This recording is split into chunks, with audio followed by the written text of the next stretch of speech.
आज मैं आपको सुनाने जा रहा हूँ मुंशी प्रेमचंद जी द्वारा लिखित कथा आत्माराम। वेदोग्राम में महादेव सोनार एक सुविख्यात आदमी था। वे अपने साहिबान में प्रातः से संध्या तक अंगीठी के सामने बैठा हुआ खटखट करता था। ये लगातार ध्वनि सुनने के लोग इतने अभ्यस्त हो गए थे कि जब किसी कारण से वह बंद हो जाती तो जान पड़ता था कोई चीज़ गायब हो गई। वह नित्य प्रति एक बार प्रातःकाल अपने तोते का पिंजरे लिए कोई भजन गाता हुआ तालाब की ओर जाता था। उस धुंधले प्रकाश में उसका जर्जर शरीर, पोपला मुंह और झुकी हुई कमर देखकर किसी अपरिचित मनुष्य को उसके पिशाच होने का भ्रम हो सकता था। ज्यों ही लोगों के कानों में आवाज़ आती सत्य गुरुदत्त शिवदत्त दाता, लोग समझ जाते कि भोर हो गई। महादेव का पारिवारिक जीवन सुखमय न था। उसके 3 पुत्र थे, 3 बहुएं थी, दर्जनों नाती पोते थे, लेकिन उसके बोझ को हल्का करने वाला कोई न था। लड़के कहते, तब तक दादा जीते हैं हम जीवन का आनंद भोग लें, फिर तो ये ढोल गले पड़ेगा ही। बेचारे महादेव को कभी कभी निराहार ही रहना पड़ता। भोजन के समय उसके घर में साम्यवाद का ऐसा गगनभेदी निर्घोष होता कि वह भूखा ही उठाता और नारियल का हुक्का पीता हुआ सो जाता। उनका व्यावसायिक जीवन और भी अशांतिकारक था। यद्यपि वह अपने काम में निपुण था, उसकी खटाई औरों से कहीं ज़्यादा शुद्धिकारक और उसकी रासायनिक क्रियाएं कहीं ज़्यादा कष्ट साध्य थी। तथापि उसे आए दिन शक्की और धैर्य शून्य प्राणियों के अपशब्द सुनने पड़ते थे। पर महादेव अविचलित गांभीर्य से सिर झुकाए सब कुछ सुना करता था। ज्यों ही ये कलह शांत होता, वे अपने तोते की ओर देखकर पुकार उठता, सत्य गुरुदत्त शिवदत्त दाता। इस मंत्र को जपते ही उसके चित्त को पूर्ण शांति प्राप्त हो जाती थी। एक दिन संयोगवश किसी लड़के ने पिंजड़े का द्वार खोल दिया। तोता उड़ गया। महादेव ने सिर उठाकर जो पिंजड़े की ओर देखा तो उसका कलेजा सन्न से हो गया। तोता कहाँ गया? उसने फिर पिंजड़े को देखा, तोता गायब था। महादेव घबरा कर उठा और इधर उधर खपरेलों पर निगाहें दौड़ाने लगा। उसे संसार में कोई वस्तु अगर प्यारी थी तो वह यही तोता। लड़के बालों, नाती पोतों से उसका जी भर गया था। लड़कों की चुलबुल से उसके काम में विघ्न पड़ता था। बेटों से उसे प्रेम न था, इसलिए नहीं कि वे निकम्मे थे, बल्कि इसलिए कि उनके कारण वे अपने आनंददायी कुल्हड़ों की नियमित संख्या से वंचित रह जाता था। पड़ोसियों से उसे चिढ़ थी, इसलिए कि वे अंगीठी से आग निकाल कर ले जाते थे। इन समस्त विघ्न बाधाओं से उसके लिए कोई पनाह थी तो यही तोता था। इससे उसे किसी प्रकार का कष्ट न होता था। वह अब उस अवस्था में था जब मनुष्य को शांति भोग के सिवा और कोई इच्छा नहीं रहती। तोता एक खपरेल पर बैठा था। महादेव ने पिंजड़ा उतार लिया और उसे दिखाकर कहने लगा, आ आ सत्य गुरुदत्त शिवदाता। लेकिन गांव और घर के लड़के एकत्र होकर चिल्लाने और तालियां बजाने लगे। ऊपर से कौवों ने गांव गांव की रट लगाई। तोता उड़ा और गांव से बाहर निकलकर एक पेड़ पर जा बैठा। महादेव खाली पिंजड़ा लिए उसके पीछे दौड़ा सो दौड़ा। लोगों को उसकी द्रुतिगामिता पर अचंभा हो रहा था। मोह की इससे सुंदर, इससे सजीव, इससे भावमय कल्पना नहीं की जा सकती। दोपहर हो गई थी। किसान लोग खेतों में चले आ रहे थे। उन्हें विनोद का अच्छा अवसर मिला। महादेव को चिढ़ाने में सभी को मज़ा आता था। किसी ने कंकड़ फेंके, किसी ने तालियां बजाईं। तोता फिर उड़ा और वहां से दूर आम के बाग में एक पेड़ की फुनगी पर जा बैठा। महादेव फिर खाली पिंजड़ा लिए मेंढक की भांति उचकता चला। बाग में पहुंचा तो पैर के तलुओं से आग निकल रही थी। सिर चक्कर खा रहा था। जब जरा सावधान हुआ तो फिर पिंजड़ा उठाकर कहने लगा, सत्य गुरुदत्त शिवदत्त दाता। तोता फुनगी से उतरकर नीचे की एक डाल पर आ बैठा, किंतु महादेव की ओर संशक नेत्रों से ताक रहा था। महादेव ने समझा डर रहा है। वह पिंजड़े को छोड़कर आप एक दूसरे पेड़ की आड़ में छिप गया। तोते ने चारों ओर गौर से देखा, निशंक हो गया, उतरा और आकर पिंजड़े के ऊपर बैठ गया। महादेव का हृदय उछलने लगा। सत्य गुरुदत्त शिवदत्त दाता का मंत्र जपता हुआ धीरे धीरे तोते के समीप आया और लपका कि तोते को पकड़ लें, किंतु तोता हाथ न आया। फिर पेड़ पर आ बैठा। शाम तक यही हाल रहा। तोता कभी इस डाल पर जाता, कभी उस डाल पर, कभी पिंजड़े पर आ बैठता, कभी पिंजड़े के द्वार पर बैठे अपने दाना पानी की प्यालियों को देखता और फिर उड़ जाता। बुढ़ा अगर मूर्तिमान मोह था तो तोता मूर्तिमयी माया। यहाँ तक कि शाम हो गई, माया और मोह का ये संग्राम अंधकार में विलीन हो गया। रात हो गई, चारों ओर निविड़ अंधकार छा गया। तोता न जाने पत्तों में कहाँ छिपा बैठा था। महादेव जानता था कि रात को तोता कहीं उड़कर नहीं जा सकता और ना पिंजड़े ही में आ सकता है, फिर भी वह उस जगह से हिलने का नाम न लेता था। आज उसने दिन भर कुछ नहीं खाया। रात के भोजन का समय भी निकल गया। पानी की बूंद भी उसके कंठ में न गई, लेकिन उसे ना भूख थी ना प्यास। तोते के बिना उसे अपना जीवन निस्सार, शुष्क और सूना जान पड़ता था। वह दिन रात काम करता था, इसलिए ये उसकी अंतः प्रेरणा थी। जीवन के और काम इसलिए करता था कि आदत थी। इन कामों में उसे अपने सजीवता का लेश मात्र भी ज्ञान न होता था। तोता ही वह वस्तु था जो उसे चेतना की याद दिलाता था। उसका हाथ से जाना जीव का देह त्याग करना था। महादेव दिन भर का भूखा प्यासा, थका मांदा रह रहकर झपकियां लेता था, किंतु एक क्षण में फिर चौंक कर आंखें खोल देता और उस विस्तृत अंधकार में उसकी आवाज सुनाई देती, सत्य गुरुदत्त शिवदत्त दाता। आधी रात गुजर गई थी। सहसा वह कोई आहट पाकर चौंका। देखा एक दूसरे वृक्ष के नीचे एक धुंधला दीपक जल रहा है और कई आदमी बैठे हुए आपस में कुछ बातें कर रहे हैं। वे सब चिलम पी रहे थे। तंबाकू की महक ने उसे अधीर कर दिया। उच्च स्वर में बोला, सत्य गुरुदत्त शिवदत्त दाता, और उन आदमियों की ओर चिलम पीने चला गया। किंतु जिस प्रकार बंदूक की आवाज़ सुनते ही हिरन भाग जाते हैं, उसी प्रकार उसे आते देख सबके सब उठ कर भागे। कोई इधर गया, कोई उधर। महादेव चिल्लाने लगा, ठहरो ठहरो। एकाएक उसे ध्यान आ गया, ये सब चोर हैं। वह जोर से चिल्ला उठा, चोर चोर, पकड़ो पकड़ो। चोरों ने पीछे फिर कर न देखा। महादेव दीपक के पास गया तो उसे एक कलसा रखा हुआ मिला जो मोर्चे से काला हो रहा था। महादेव का हृदय उछलने लगा। उसने कलसे में हाथ डाला तो मोहरें थी। उसमें एक मोहर बाहर निकाली और दीपक के उजाले में देखा, हाँ मोहर थी।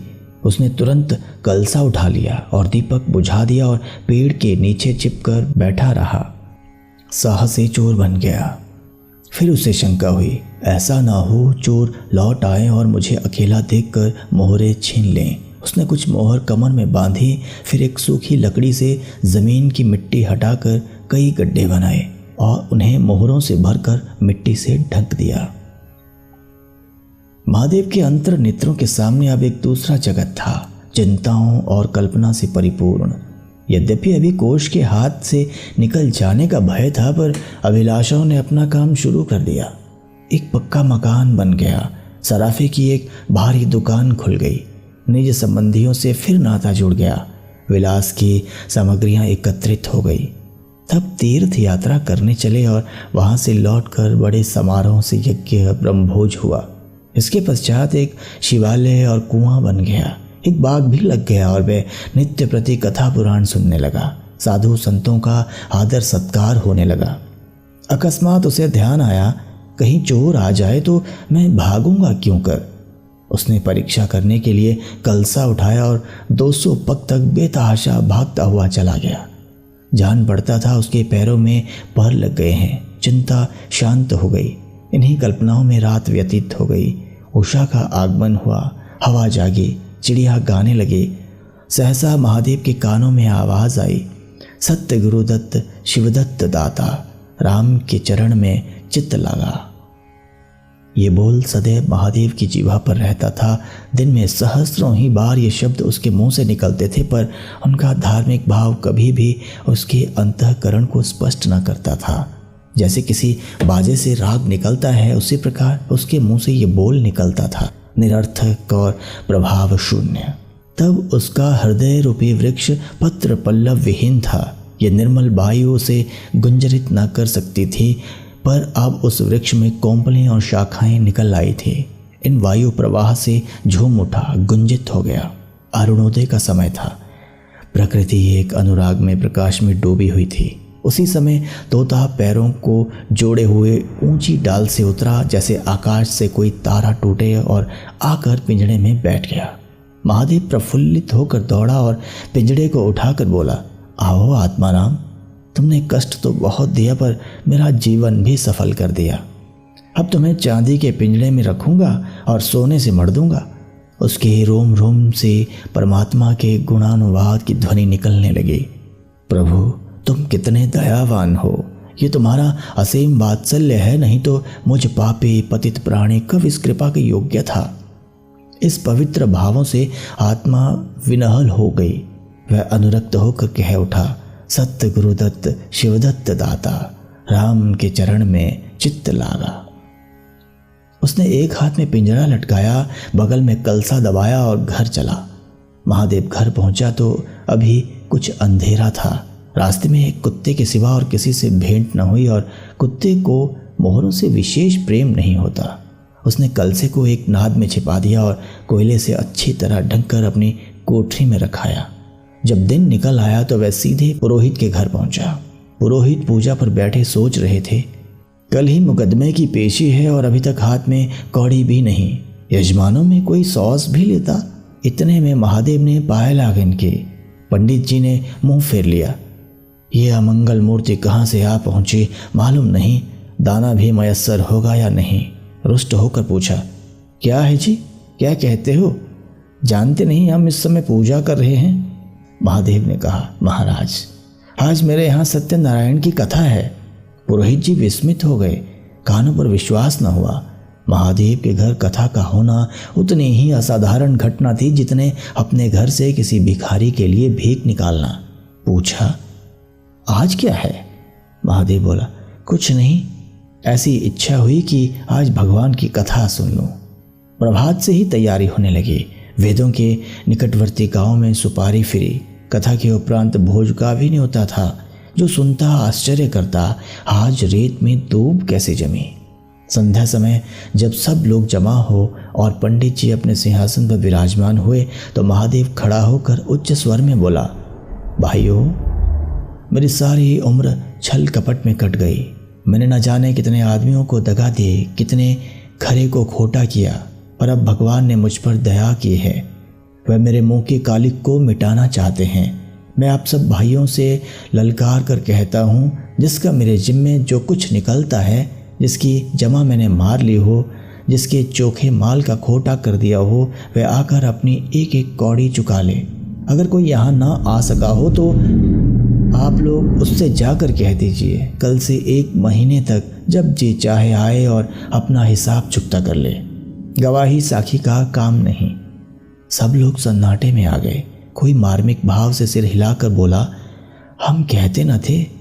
किसी ने अविश्वास से कहा, क्या खाकर भरेगा, हजारों को टोटल हो जाएगा।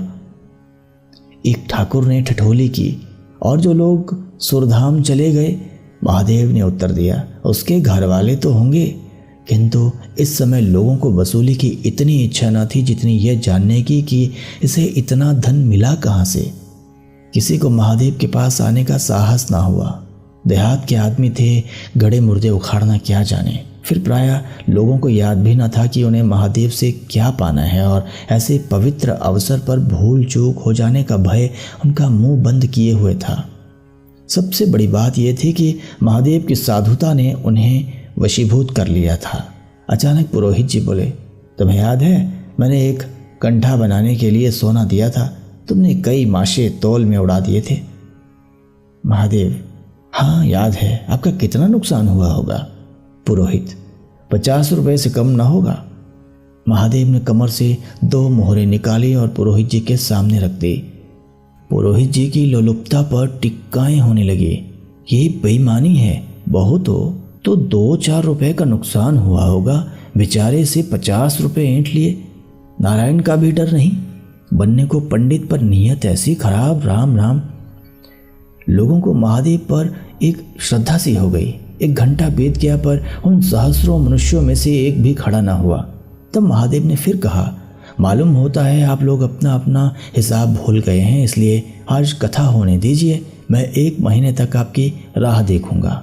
इसके पीछे तीर्थ यात्रा करने चला जाऊंगा। आप सब भाइयों से मेरी विनती है कि आप मेरा उद्धार करें। 1 महीने तक महादेव लेनदारों की राह देखता रहा। रात को चोरों के भय से नींद न आती। अब वह कोई काम न करता। शराब का चस्का भी छूटा। साधु अभ्यागत जो द्वार पर आ जाते उनका यथा योग्य सत्कार करता। दूर दूर उसका सुयश फैल गया। यहाँ तक कि महीना पूरा हो गया और एक आदमी भी हिसाब लेने न आया। अब महादेव को ज्ञान हुआ कि संसार में कितना धर्म, कितना सद्व्यवहार है। अब उसे मालूम हुआ कि संसार बुरों के लिए बुरा है और अच्छे के लिए अच्छा। इस घटना को हुए 50 वर्ष बीत चुके हैं। आप वेदों चाहिए तो दूर से ही एक सुनहला कलश दिखाई देता है। वह ठाकुर द्वारे का कलश है। उससे मिला हुआ एक पक्का तालाब है जिसमें खूब कमल खिले रहते हैं। उसकी मछलियां कोई नहीं पकड़ता। तालाब के किनारे एक विशाल समाधि है। यही आत्माराम का स्मृति चिन्ह है। उसके संबंध में विभिन्न किंवदंतियां प्रचलित है। कोई कहता है रत्न जड़ित पिंजरा स्वर्ग को चला गया। कोई कहता है कि सत्य गुरुदत्त कहता हुआ अंतर्ध्यान हो गया। पर यथार्थ ये है कि उस पक्षी रूपी चंद्र को किसी बिल्ली रूपी राहु ने ग्रस लिया। लोग कहते हैं आधी रात को अभी तक तालाब के किनारे आवाजें आती हैं, सत्य गुरुदत्त शिवदत्त दाता, राम के चरण में चित्त लागा। महादेव के विषय में कितनी ही जनश्रुतियां हैं। उनमें सबसे मान्य ये है कि आत्माराम के समाधिस्थ होने के बाद वे कई सन्यासियों के साथ हिमालय चला गया और वहां से लौट कर न आया। उसका नाम आत्माराम प्रसिद्ध हो गया।